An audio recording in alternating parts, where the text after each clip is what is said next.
Come on, Gary. You can do this. I believe. No! Oh, hey. I didn't see you there. I was just casually losing my Nuzlocke to a level 5 Rattata. But do not fear those sweet, delicate cheeks of yours. My mama did not raise me to give up that easily. Welcome to my HeartGold Nuzlocke, where the rules are simple, the stakes are high, and emotional damage is kind of the whole point, as whereas where my dreams go to die, one crit at a time. Okay, so I guess we can just roll the intro now. Alright, hit it!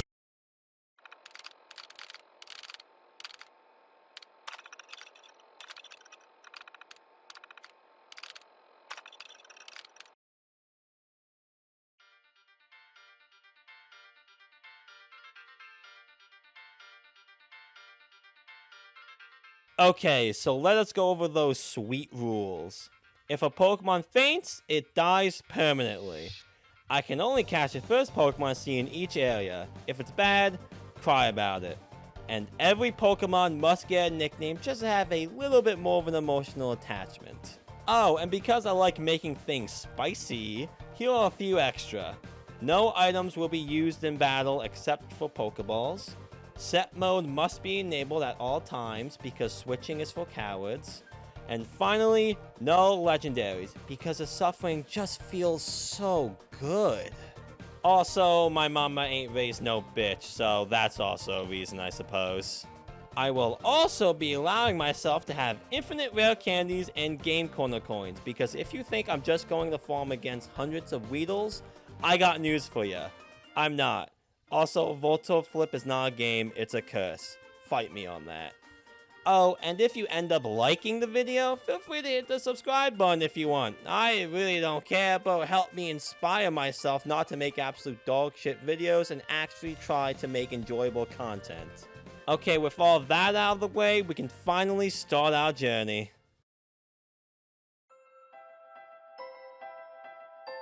We wake up in New Town, home to nothing but bad ideas and gingers staring through windows.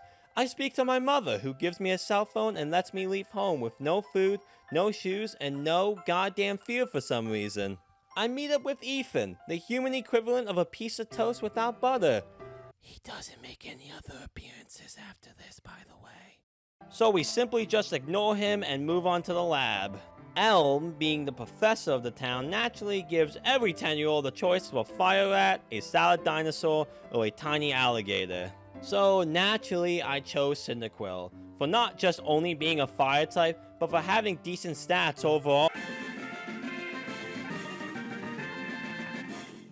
Never mind, I must have had a brain aneurysm because I picked Totodile.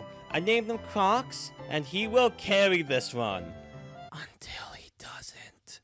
Professor Elm then sends me on the quest to find a man named Mr. Pokémon, which sounds made up, but apparently that's his real name for some reason. When I find this man, he speaks to me with like 3.5 lines, gives me an egg, and just vanishes for pretty much the rest of the story. Cool. On my way back to my hometown, I get a phone call from Professor Elm. He's in a panic, because apparently in the last 4 minutes I was gone, Professor Elm somehow got robbed by a child armed with literally nothing. This professor is a absolute certified dumbass. We find the culprit and just beat him into the dirt with Crocs. I mean, he chose Chikorita. What did you guys exactly expect?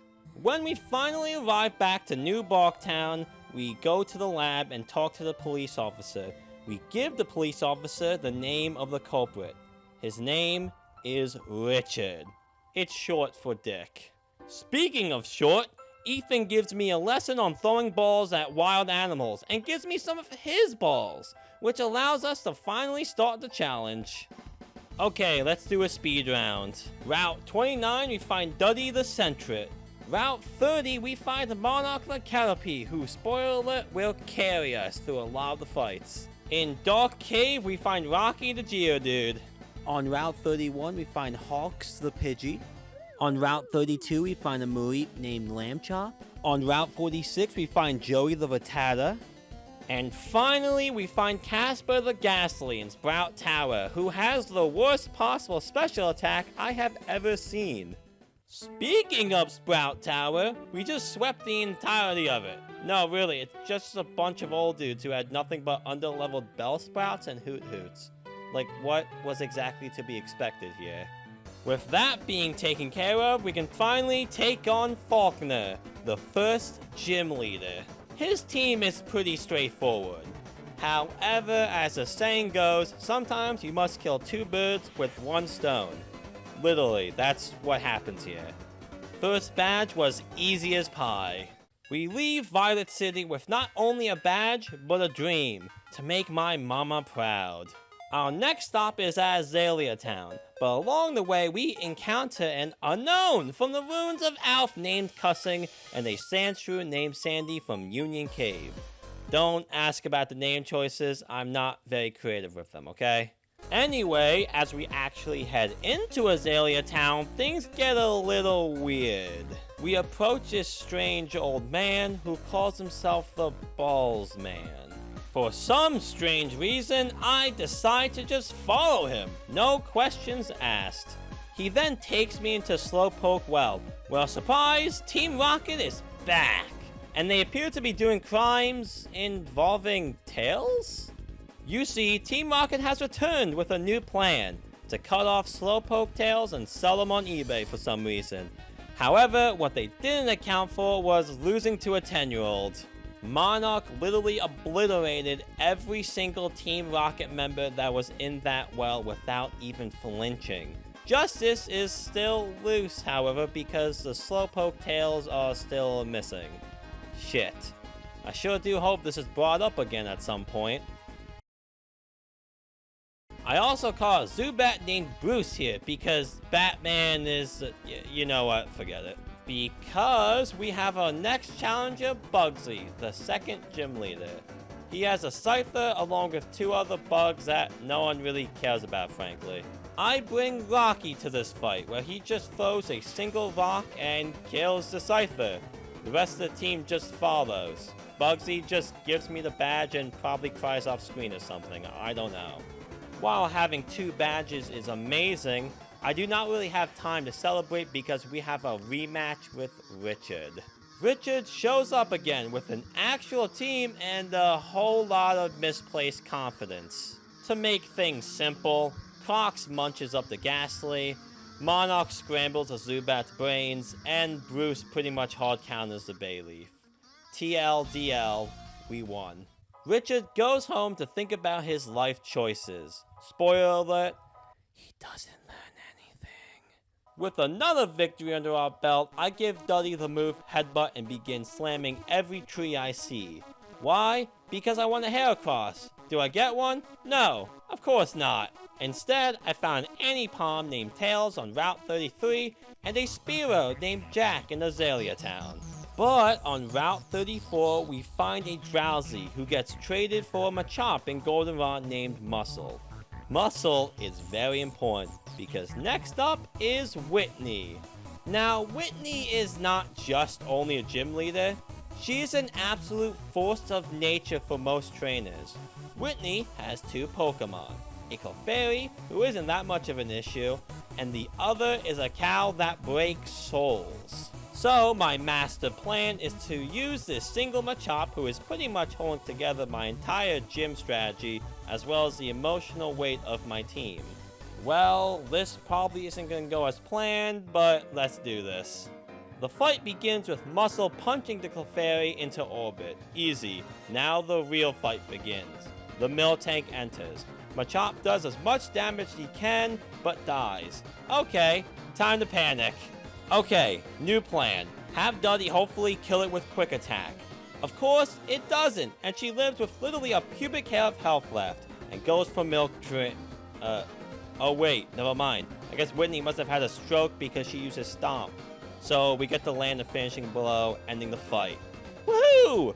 Third badge obtained, but it did not come without sacrifice. Rest in peace, Muscle. To recover emotionally to what happened to Muscle, Duddy bashes his head into a few more trees for some extra encounters we can obtain. We find on Route 35 a Hoot Hoot named Harry, a Nidoran female on Route 35 named Toriel, a Pineco that I forgot to name found in Ecruteak City, a Spinnerack on Route 37 named Mary, a Growlithe named Wick on Route 36, a frickin' Miltank which I ironically named Whitney on Route 38, a Magnemite on Route 39 named Gavin, and finally an Execute named Jeremy on Route 43. With these new members, I finally gained the confidence to head over to the Burn Tower, where we find the one and only Richard, who actually thinks he has a chance this time. When looking at his team, I will definitely say the odds are better than before, but this is how I responded to his comeback. Bruce mauls the Ghastly, Rocky obliterates the Magnemite, Bruce once again annihilates his Bayleaf with zero empathy, and finally, Rocky, when against any Zubat, can only go one way unfortunately. Richard just cries and leaves. At this point, it's pretty much just tradition. After this absolute sweep, I caught a coughing named Bustelia in the very same Burn Tower. Oh, and I completely forgot to mention that I caught a Poliwag back in Violet City through fishing, so that's pretty cool. With that, now we can finally take on Morty, the 4th gym leader. When looking at Morty's team, you can see that he only uses ghost types. I plan on using Joey, my Raticate. Joey has the ability Guts. What does Guts do?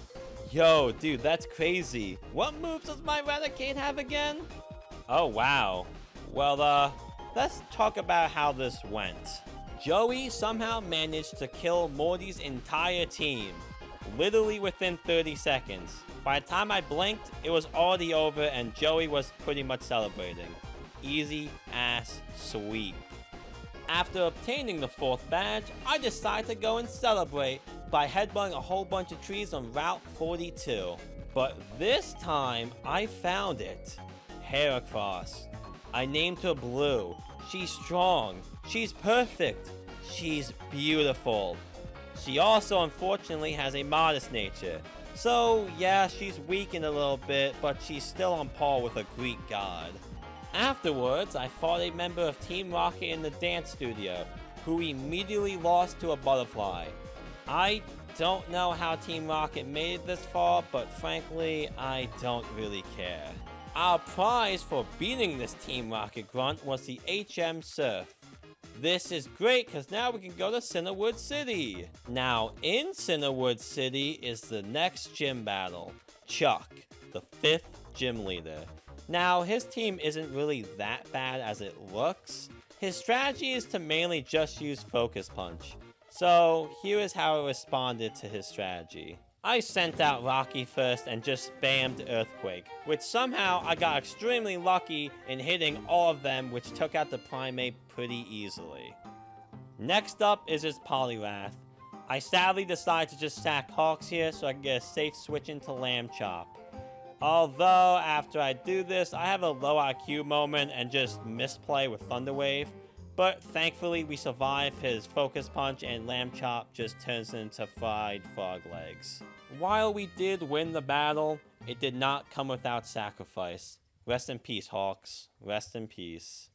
With that victory, not only do we obtain the HM Fly, but we can also obtain a few more encounters. We find a Magikarp named Rage in Cianwood City, a Krabby named Mr. Krabs on Route 40, and finally, a Staryu named Patrick from Olivine City. I also stopped at the Lake of Rage, picked up the Choice Specs, killed the Red Gyarados for a sport, and took its scale because that's just a normal 10-year-old thing to do. But then, Lance, the man who calls himself the Dragon Master but only uses a team of flying types, shows up. He was all like, "Yo kid, I saw what you did out there. That was pretty fire. Want to help blow up a crime syndicate with me?" So I'm all like, "Yeah, sure bruh, let's do this shit." So here we are at Team Rocket HQ, and I'm gonna be honest with y'all, every Team Rocket grunt in this place got one-shot by Rocky and Monarch. I mean, I did catch a Voltorb here named Volt, so that's pretty cool. I guess the main focuses here would be the executives, Petrol, and the double battle with Ariana. Just looking at the teams, let us just be realistic here. Do I even have to explain how they lost? How has Team Rocket made it this far?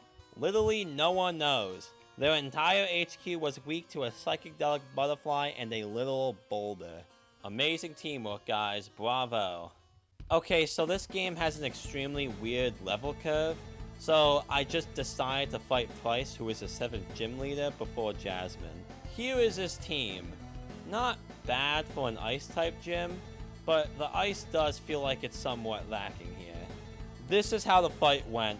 Lamb Chop fried the seal, Wick melted the Piloswine, and Lamb Chop came back and finished the Dugong. Not too difficult of a fight. With our 6th badge obtained, we can now do a little side mission before we try the 6th gym. Now, to actually fight Jasmine, I just need to heal the Pokemon with special medicine at the top of the lighthouse. So I just go to CVS, pick up that special medicine, and then heal the Pokemon. Along the way, I went to World Islands and caught a seal named Champion. Because why not? Alright, gym time. This is what her team looks like. Not bad, but has 2 massive issues. 1, all of them are slow, and 2, all of them are extremely weak to fire. Wick just sweeps everything with Flamethrower. It's literally over within 3 turns. So now we have a total of 7 badges, so naturally I'm feeling pretty good. However, while this was happening, Team Rocket has entered Goldenrod and taken over the radio tower. So naturally, as a 10-year-old, I must go and save the day while Lance is off doing Lance things. So I'm just gonna be honest here, a lot of these fights are pointless to even discuss, so instead, let us talk about the important ones. First up, Petrol. This is his team. This is his little team. This man is not just certified, he's a professional dumbass. I swept him with Monarch with ease. Next up, Richard shows up. His team has improved, but unfortunately still is not enough. Whitney crushed the Golbat. Bruce, as always, bodies the Meganium. Rocky literally splits the Magnemite into atoms. Wick incinerates the Sneasel, and finally, Whitney just flat out counters his Haunter. As per usual, Richard just runs away again to no one's surprise. Proton is next up. You know, that one guy from the well that I didn't talk about because he lost so fast I honestly thought he was a grunt? Yeah, that guy. This is his team. Now, this is his team against Whitney. No shocker there. Ariana is now next up to challenge me. Her team is not that bad. In fact, it's slightly better than the others, but she has no chance here. Albach experienced a short simulation of Alaska. Vileplume is definitely allergic to fire, and Murkrow is just unfortunately Murkrow. Finally, we have the final executive, Archer. Looking at his team, it's probably the best out of the entirety of Team Rocket. Unfortunately, Rocky just swept them. It was somewhat close, but we still did it. With that, Team Rocket's officially finished. Rest in peace, Team Rocket, I guess. Okay, now it is time to go straight to Claire, the 8th and final gym leader. We can honestly just skip to the fight because literally nothing interesting happened, so to save those beautiful eyes and ears of yours, let's just talk about Claire. This is her team. For a dragon-type gym leader, her entire team doesn't really look like the dragon types, but whatever. In Pokemon, anything can be a dragon type, even this thing. Anyway, the big issue on her team is the Kingdra. I do not have many counters for it, except one. Let's just talk about how it went. Patrick begins the fight by giving electric shock therapy to her Gyarados. In response, she sends out her Dragonairs. I do a little song and dance with them for a little bit, but eventually, we give them a nice snowy grave. So now comes out the Kingdra. It is time for my plan to be initiated.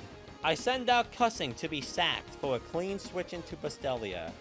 I mean, this is the only use for Cussing anyways, unfortunately. It's not even the first time I planned on sacking it either. To no one's surprise, Cussing was absolutely evaporated, which means Pastelia can finally come out. Now, with the choice scarf I got earlier that I completely forgot to mention, plus the EVs and speed I gave her, Operation Buzzin' is now in full effect.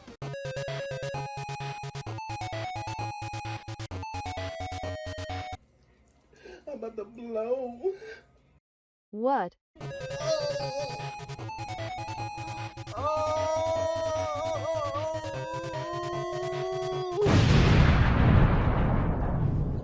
Well, that was something. Rest in peace, Pastelia. You finally lived up to your name. Oh, and thanks to you too, cousin. However, after that nail-biting of a battle, it's not over. We did in fact beat her, but since she's a sore loser, she sends me out to take a multiple choice quiz to prove my worth. I get to the Dragon's Den, and I take the BuzzFeed quiz, and it goes like this. So, do you like Pokemon? Yes. Do you like dragons? I guess they're pretty cool. Claire lost the fight, didn't she? Yep. And apparently that was good enough, so she finally gives me the badge. Oh, and since I did so well on that quiz, I got a free Dratini. I named it Fluffy, and it had extreme speed. So suck it, Claire, you stupid bitch! Anyway, I am summoned to face the 5 kimono girls in a row. No healing, no breaks, just elegant pain. Apparently, this is required to fight the mighty Ho-Ho in battle. Richard came out of the dance studio just crying because apparently he lost so bad that he has to rethink all of his life choices. Well, it's better late than never, I guess. This is what they have. This honestly scared the shit out of me the first time I saw it. But then I remembered I had Blue. I remembered the moves Blue had, the choice scarf, oh, and guess what ability she just so happens to have. So, spoiler alert, I won. It was actually a lot easier than I thought. I just clicked attack and boom, it was over. Now, step 2, climb the bell tower. Easy. Final step, challenge the magnificent beast. Looking at its stats, this is going to be a challenge. However, I have a plan in order to defeat this thing. Alright, here we go. Ho-Ho time.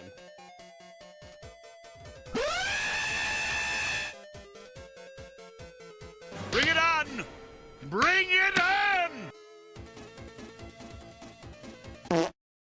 Huh. That was easier than expected. Okay, now we can just skip all the way to the end of Victory Road because literally nothing interesting happens except for our final battle with Richard. And I'm not gonna lie, this man's team actually looks intimidating, but it's manageable. Richard leads with Sneasel. I send out Blue, and to no one's surprise, the Sneasel instantly dies. While Sneasel can be fast and strong, they have the defensive capabilities of wet paper. Then Richard sends out Golbat. I switch to Rocky. Richard immediately switches to his Magaton like it's a chess match. Big mistake. Rocky comes back out, earthquakes it, then boom, dead. Next comes out Meganium. I blink and Bruce does his usual. His Kadabra finally hits the field. Spoiler alert, he shares the same fate as Meganium. His Golbat finally comes back out for vengeance, but however, I have a Whitney. Whitney deletes both the Golbat and Hunter with headbutts and trauma, securing our victory. With all joking aside, I'm gonna miss Richard. Maybe he wasn't such a bad rival after all. But now, the final trial of the game is open. The Elite Four. The most dangerous challenge in the game. For now, at least. Once you enter, there is no turning back. No Pokemon Centers, no mercy, no takebacks. Just vibes and whatever Pokemon are still breathing. So I sat down, I planned, I calculated. I streamed EV training, I spreadsheeted, I almost spiraled into insanity. And after hours of overthinking, I finally made a team. Not a great team, but a fun team. A team that would hopefully be good enough to not die instantly.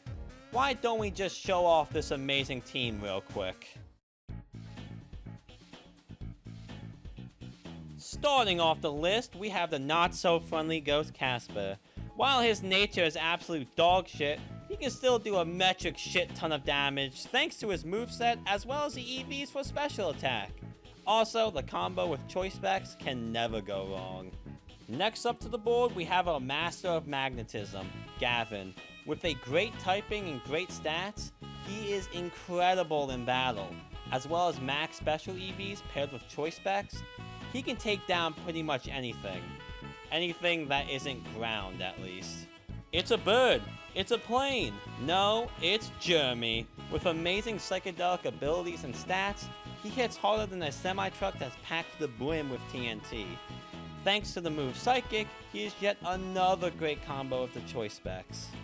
He's faster than a Dragon Knight, more powerful than an 18-wheeler, able to leap tall waves in a single bound, and most importantly, the thing that'll keep Lance up at night.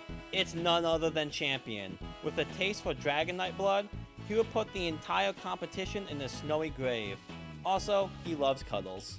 Swimming in the rivers of Johto since 2000, with a jaw powerful enough to snap steel like a twig, it's none other than Crocs. With an incredible attack power and moveset, he is fit to fight pretty much anything that gets in anyone's way. Well, anything that's not electric, for now. Last and certainly not least, we have the powerful, the mighty, and some may even say beautiful, Blue. With an attack stat that rivals a metal scooter directly to the shin, as well as the ability Guts and both the Choice Scarf and Muscle Band on our side, she is truly the monster of the ring. Now with the introductions out of the way, boys, grab your butts because it's time to challenge the Elite Four. First Elite Four member, Will. Looking at this man's team, I realize that he has nothing good against a fast ghost type. So Casper enters the battlefield and sweeps everything within 30 seconds. A complete flawless win in my books. Next up, second Elite Four member Koga. This man built a gimmick team entirely out of RNG, poison, and pain. It's like battling a slot machine with legs. Here is what happened. Jeremy psychicked both the Ariados and Venomoth into different timelines. He then sends out Fortress, so I send out Casper. Casper uses Thunderbolt while he switches out Fortress for Crobat. It doesn't kill the Crobat, so I switch to Gavin and finish off that bat. Fortress comes back out, so Casper just finishes the job, and then the Muck enters. The Stall King. He literally double teams for 5 straight minutes. I miss, and then I miss again, and then I miss again, and then I miss again, and at this point I'm like boiling with rage because I can't hit the Muck for the life of me. But then finally, after like many misses later, the Muck falls, and then I win. Nailed it. Up next is the third Elite Four member, Bruno. This guy is the ultimate fighting type trainer. His team consists of the strongest fighting types in the entire game. And a Onyx for some reason. I still don't know to this day why he has that. Anyway, Jeremy one-shots a Hitmontop. However, he sends out a Hitmonlee that outspeeds and uses Swagger. I panic and nearly shit my pants. I switch to Crocs and drown it with the Waterfall. Hitmonchan comes out, so I just send Jeremy out again, and then he sweeps everything else. Nailed it. Definitely didn't almost lose Jeremy there. Now it's time for the final Elite Four member, Karen. Her job is to annoy me. However, I planned that she planned on planning on to annoy me, so I counter-planned her planning and planned to plan to counter her plan. Here is how things went. The Umbreon gets vaporized by Blue on the first turn, then Murkrow shows up. Gavin comes out and zaps into ashes. The Houndoom appears, so I switch to Crocs, which he deletes it with a Waterfall. Vileplume comes out, wastes some of my turns, and then Jeremy just ends it. Finally is the Gengar. It has Destiny Bond, so I'm kinda panicking. I switch to Crocs, but the Gengar goes for Focus Blast, and it lands. But however, since Crocs is a Chad, he lives, and then finishes it with a Crunch. And now, the Elite Four is officially defeated. But this is not the end, my breathtaking viewers, because we have one last trial that stands in our way. The champion, Lance. Let's have a look-see at his team, shall we? As you can see, his entire team is made up of flying types. So he's not much of a Dragon Master if you ask me, and I feel like I'm repeating myself. But that is besides the point. Let's do this. First up is his Gyarados. I send in Casper and use Thunderbolt. It gets turned into Sushi immediately. Next up is his Aerodactyl. I send in Gavin and use Thunderbolt. It becomes fossilized again. Wonderful. Next up to the ring, we have Mr. Overrated himself. I send in Crocs and do a few waterfalls, and eventually it becomes extinguished. Easy. Finally, his 3 underlevel Dragon Knights. After a lot of thinking, I decided to sack Gavin to get a clean switch in. I cannot risk a crit Thunder. As Gavin falls, I switch to Champion to finish this fight. Dragon Knight number 1, Ice Beam, dead. Dragon Knight number 2, Ice Beam, dead. Dragon Knight number 3, guess what? Ice Beam, dead. Lance, emotionally devastated. Why? He just lost to a Dugong. And with that, it's finally over. Not only did we win, but we became champions. We stand in the Hall of Fame with not just pride, but with pure satisfaction. But we cannot forget about the lives that were sacrificed to get here. Rest in peace to my amazing companions. Rest in peace. While this was an amazing run, I can't take all the credit because I have a few people to thank. The first I want to thank is my boy Ollie for making the amazing artwork that was in this video. He is truly a master at what he does and deserves to be recognized and thanked for it. He also struck by a lot of my streams, so he's a Chad by default. His YouTube channel is in the description, so please go check him out. I would also like to thank the people in the PCal Discord server for helping me in this Nuzlocke. It honestly would have been a nightmare without them, so go check them out. Honestly, Crocs probably would have drowned somewhere if it wasn't for them, so thank you again, guys. And finally, I want to thank you guys who made it this far and enjoyed the video. It truly does mean a lot. And with that being said, thanks for watching. Wait a minute. That can't be it. What about Kanto? What about Red? Bro, guys, I just finished Shoto. Let me breathe. But, hey. If this video hits like 30 likes, maybe I'll take on Kanto, but for now, the Nuzlocke is pretty much done. But anyways, peace out and have a wonderful day, guys.